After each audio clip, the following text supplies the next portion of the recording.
Morning. നമുക്ക് ഇന്നൊരു കൂന്തൽ റോസ്റ്റ് ഉണ്ടാക്കിയാലോ. വളരെ സിമ്പിളായിട്ട് ഉണ്ടാക്കാൻ പറ്റിയ റെസിപ്പിയാണ് കേട്ടോ. ഒരുപാട് ഇൻഗ്രീഡിയൻസ് ഒന്നും വേണ്ട. നമ്മുടെ വീട്ടിലുള്ള കുറച്ച് ഇൻഗ്രീഡിയൻസ് ഉപയോഗിച്ച് നല്ല ടേസ്റ്റി ആയിട്ടുള്ള റബ്ബർ പോലെ ആയി പോവാത്ത രീതിയിലുള്ള കൂന്തൽ റോസ്റ്റ് ഉണ്ടാക്കാം. അപ്പോൾ നിങ്ങൾ ഇങ്ങനെ കൂന്തൽ റോസ്റ്റ് ഉണ്ടാക്കിയിട്ടില്ലെങ്കിൽ ഈ റെസിപ്പി ഒന്ന് ഫോളോ ചെയ്യൂ. നമുക്ക് എങ്ങനെയാണ് നമ്മുടെ കൂന്തൽ റോസ്റ്റ് പ്രിപ്പയർ ചെയ്യുന്നത് നോക്കാം.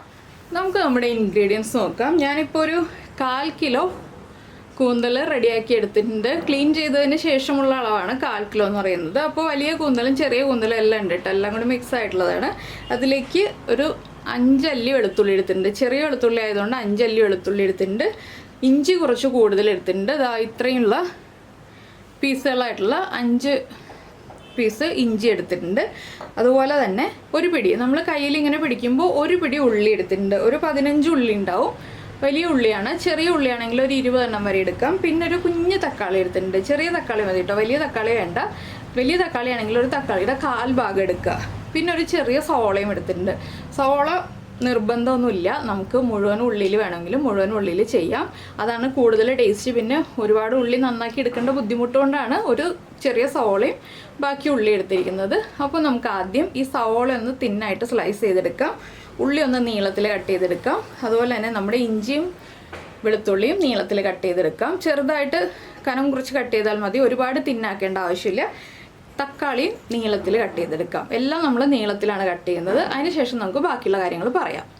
അപ്പോൾ നമ്മൾ നമ്മുടെ സവോളയും ഉള്ളിയും തക്കാളിയും കട്ട് ചെയ്തെടുത്തിട്ടുണ്ട്. തക്കാളി കുറച്ച് തിക്നെസ്സോട് കൂടിയാണ് കേട്ടോ കട്ട് ചെയ്തെടുത്തിട്ടുള്ളത്. ഇത് കണ്ടോ, ഈ ഒരു തിക്നെസ്സിലാണ് കട്ട് ചെയ്തെടുത്തിട്ടുള്ളത്. ഇനി നമുക്കൊരു പാൻ ചൂടാക്കിയിട്ട് പാനിലേക്ക് വെളിച്ചെണ്ണ ഒഴിക്കാം. വെളിച്ചെണ്ണ തന്നെ എടുക്കാം കേട്ടോ. അപ്പോൾ നമ്മൾ പാൻ വെച്ചിട്ട് പാനിലേക്ക് വെളിച്ചെണ്ണ ഒഴിച്ചിട്ടുണ്ട്. ഇതിലേക്ക് ഞാൻ കട്ട് ചെയ്ത് വെച്ചിരിക്കുന്ന ഇഞ്ചിയും വെളുത്തുള്ളിയും ചേർക്കുകയാണ്. ഇഞ്ചിയും വെളുത്തുള്ളിയും വളരെ തിന്നായിട്ടല്ല, കുറച്ച് തിക്കായിട്ടാണ് കട്ട് ചെയ്തിട്ടുള്ളത്. നിങ്ങൾക്ക് വെളുത്തുള്ളിയുടെ ഫ്ലേവറാണ് കൂടുതൽ താല്പര്യം എന്നുണ്ടെങ്കിൽ വെളുത്തുള്ളി കൂടുതൽ ചേർക്കാം കേട്ടോ. പിന്നെ ഇതിലേക്ക് നമ്മൾ പച്ചമുളക് ചേർക്കുന്നില്ല, പച്ചമുളകിൻ്റെ പകരം മുളക് പൊടിയാണ് ചേർക്കുന്നത്. പിന്നെ കുരുമുളക് പൊടിയും ചേർക്കുന്നുണ്ട്. സീ ഫുഡ് റെസിപ്പീസ് ചെയ്യുമ്പോൾ നമ്മൾ കുരുമുളക് പൊടി ചേർക്കുമ്പോഴാണ് കൂടുതൽ ടേസ്റ്റ്. ഇഞ്ചിയും വെളുത്തുള്ളിയും ഒന്ന് ചൂടായി വരുമ്പോൾ നമ്മൾ കട്ട് ചെയ്ത് വെച്ചിരിക്കുന്ന ഉള്ളിയും സവോളയും ഒരുമിച്ച് തന്നെ ചേർത്ത് കൊടുക്കുക. ഇനി ഉള്ളിയും സവോളയും ഒന്ന് വഴറ്റിയെടുക്കുക. ഒരുപാട് അങ്ങോട്ട് ഓവർ കുക്കായി പോകണ്ട, ചെറുതായിട്ടൊന്ന് വഴറ്റുക. അപ്പോൾ ഇതിലേക്ക് നമ്മളിപ്പോൾ ഉപ്പ് ചേർക്കില്ല കേട്ടോ. എന്താണെന്ന് വെച്ചാൽ കൂന്തലിൻ്റെ ഒരു പ്രത്യേകത, കൂന്തൽ വേഗം ഉപ്പ് ക്യാച്ച് ചെയ്യും, ഉപ്പ് നന്നായിട്ട് വലിച്ചെടുക്കും. അപ്പോൾ നമ്മൾ ചെറിയൊരളവിൽ മാത്രമേ ഉപ്പ് ചേർക്കാൻ പാടുള്ളൂ, ഇല്ലെങ്കിൽ കൂന്തൽ റെസിപ്പീസിന് ഉപ്പ് കൂടിപ്പോവും. അതുകൊണ്ട് തന്നെ നമ്മൾ വളരെ ചെറിയ അളവിൽ മാത്രം ഉപ്പ് ചേർക്കുക. നമ്മൾ കുക്ക് ചെയ്ത് കഴിയുമ്പോൾ ആവശ്യത്തിന് ഉപ്പുണ്ടാവും. പിന്നെ കൂന്തലിലേക്ക് വെള്ളവും ചേർക്കരുത്. ഈ 2 കാര്യങ്ങൾ പ്രത്യേകം ശ്രദ്ധിക്കേണ്ടതാണ്. അപ്പോൾ നമ്മുടെ സവോളയൊക്കെ ഒന്ന് ലൈറ്റായിട്ട് കുക്കായി തുടങ്ങിയിട്ടുണ്ട്. നമുക്കിതിലേക്ക് ഇനി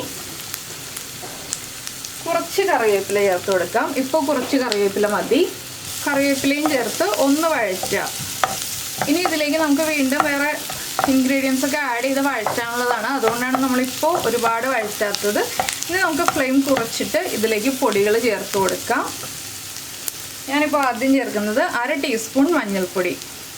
മഞ്ഞൾപ്പൊടി നമ്മൾ നോൺ വെജ് റെസിപ്പീസ് ചെയ്യുമ്പോൾ കൂടുതലായിട്ട് ചേർക്കുക. ഒരുപാട് കൂടുതലല്ല, നമ്മളെടുക്കുന്ന ഇൻഗ്രീഡിയൻസിനനുസരിച്ച്, നമ്മുടെ ചെമ്മീനാണെങ്കിലും മീനാണെങ്കിലും ഇറച്ചിയാണെങ്കിലും അതിനനുസരിച്ച് നമ്മൾ മഞ്ഞൾപ്പൊടി ആവശ്യത്തിന് ചേർത്ത് കൊടുക്കുക. മഞ്ഞൾപ്പൊടി ഒന്ന് കുക്കായി വരുമ്പോൾ നമ്മുടെ മല്ലിപ്പൊടി ചേർത്ത് കൊടുക്കുക. മല്ലിപ്പൊടി ഞാനിപ്പോൾ 1 ടീസ്പൂണാണ് ചേർക്കുന്നത്. ഒരുപാട് മല്ലിപ്പൊടി വേണ്ട. മല്ലിപ്പൊടി ചേർത്ത് വീണ്ടും ഇളക്കി കൊടുക്കുക. ഇതെല്ലാം ലോ ഫ്ലെയിമിൽ വെച്ചിട്ടാണ് ചെയ്യുന്നത്. മല്ലിപ്പൊടി ചേർത്ത് കഴിഞ്ഞിട്ട് ഞാൻ അടുത്തതായിട്ട് ചേർക്കുന്നത് നമ്മുടെ എരിവുള്ള മുളക് പൊടിയാണ്. ഇതൊരു 1/4 ടീസ്പൂണേ ചേർക്കുന്നുള്ളൂ, ഒരുപാട് വേണ്ട. എന്താണെന്ന് വെച്ചാൽ നമ്മൾ കുരുമുളക് പൊടി ചേർക്കുന്നതാണ്, അതുകൊണ്ടാണ് കേട്ടോ കുറച്ച് മുളക് പൊടി ചേർത്തത്. പിന്നെ ഞാൻ ചേർക്കുന്നത് കളർ കിട്ടാനായിട്ട് 3/4 ടീസ്പൂൺ കാശ്മീരി ചില്ലി പൗഡർ. ഇനി കാശ്മീരി ചില്ലി പൗഡറും കൂടി ചേർത്ത് നമ്മുടെ മുളക് പൊടിയും ചേർത്ത് നന്നായിട്ട് ഇളക്കുക. എരിവുള്ള മുളക് പൊടി ആയതുകൊണ്ടാണ് ഞാൻ 1/4 ടീസ്പൂൺ ചേർത്തത്. പിന്നെ നിങ്ങളുടെ എരിവനുസരിച്ച് നിങ്ങൾക്ക് മുളക് പൊടിയുടെ അളവ് തീരുമാനിക്കാം. കുരുമുളക് പൊടി കൂടുതൽ ചേർക്കുക. നമുക്കൊരു 1/2 ടീസ്പൂൺ കുരുമുളക് പൊടി ചേർത്ത് കൊടുക്കാം. ഇതെല്ലാം ചേർത്ത് നന്നായിട്ട് ഇളക്കിയതിന് ശേഷം നമ്മളിതിലേക്ക് ചേർക്കുന്നത് നമ്മുടെ തക്കാളിയാണ്.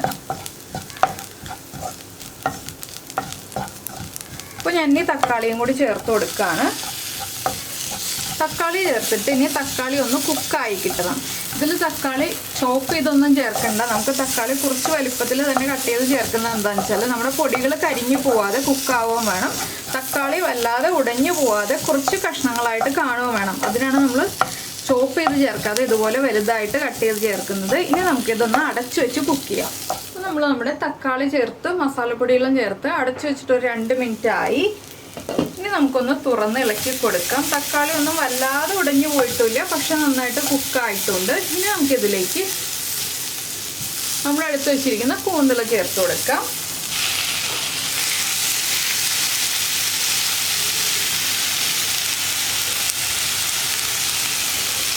കൂന്തൽ ചേർത്തിട്ട് നന്നായിട്ട് ഇളക്കി കൊടുക്കുക. ഇനി നമുക്കിതിലേക്ക് കൂന്തലിനും നമ്മുടെ മസാലയ്ക്കും എല്ലാം ആവശ്യമായ ഉപ്പ് ചേർത്ത് കൊടുക്കണം.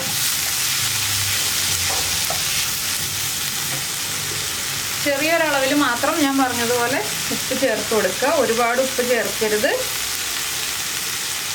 അപ്പോൾ നമുക്ക് ആവശ്യമാണെങ്കിൽ വീണ്ടും ചേർക്കാവുന്നതേ ഉള്ളൂ. പിന്നെ നമ്മൾ എടുക്കുന്ന കൂന്തലിൻ്റെ വലിപ്പം അനുസരിച്ച് കുക്കിംഗ് ടൈമിൽ വ്യത്യാസം വരും കേട്ടോ. കൂന്തലിൽ നിന്ന് തന്നെ വെള്ളം ഇറങ്ങി തുടങ്ങും, അതുകൊണ്ട് തന്നെ നമ്മൾ വെള്ളം ചേർക്കേണ്ട ആവശ്യമില്ല.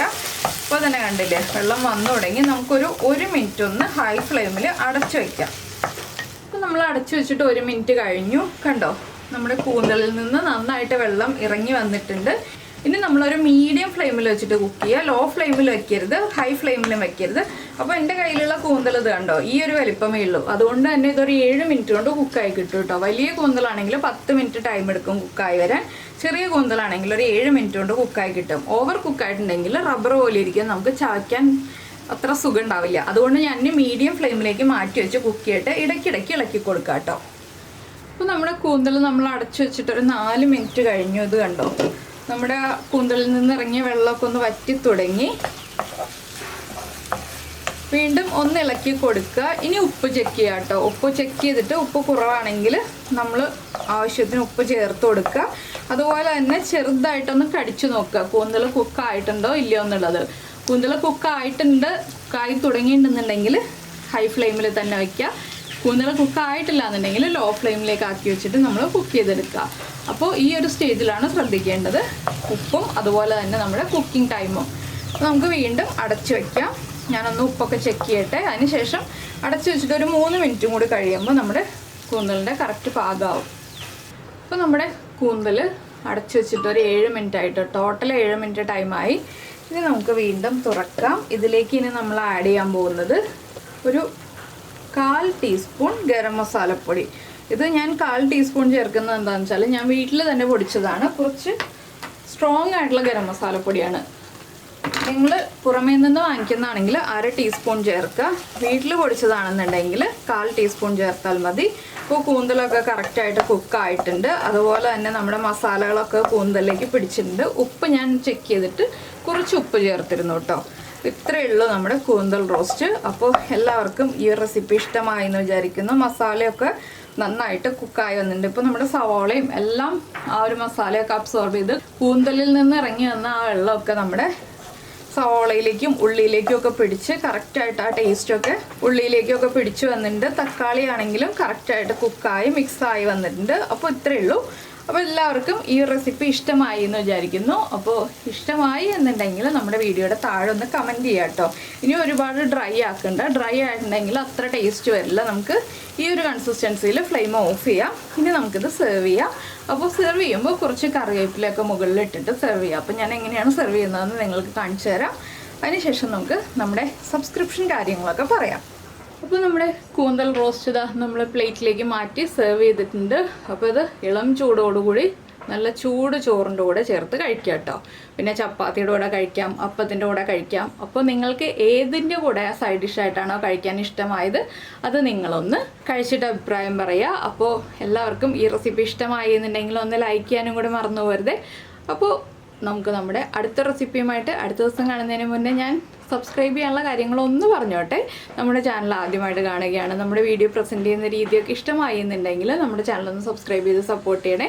സബ്സ്ക്രൈബ് ചെയ്യുന്നതിന് ഈ വീഡിയോയുടെ താഴെയുള്ള റെഡ് സബ്സ്ക്രൈബ് ബട്ടൺ ഒന്ന് ക്ലിക്ക് ചെയ്യുക. ആൻഡ് റൈറ്റ് സൈഡിലുള്ള ബെല്ലൈക്കണും ക്ലിക്ക് ചെയ്യുക. അപ്പോൾ ഓളെന്ന് പറഞ്ഞിട്ടൊരു ഓപ്ഷൻ കാണാം. ആ ഓളും കൂടി പ്രസ് ചെയ്തിട്ടുണ്ടെങ്കിൽ ഞാൻ എപ്പോഴും വീഡിയോ അപ്ലോഡ് ചെയ്യുമ്പോൾ നിങ്ങൾക്ക് നോട്ടിഫിക്കേഷൻ വരും.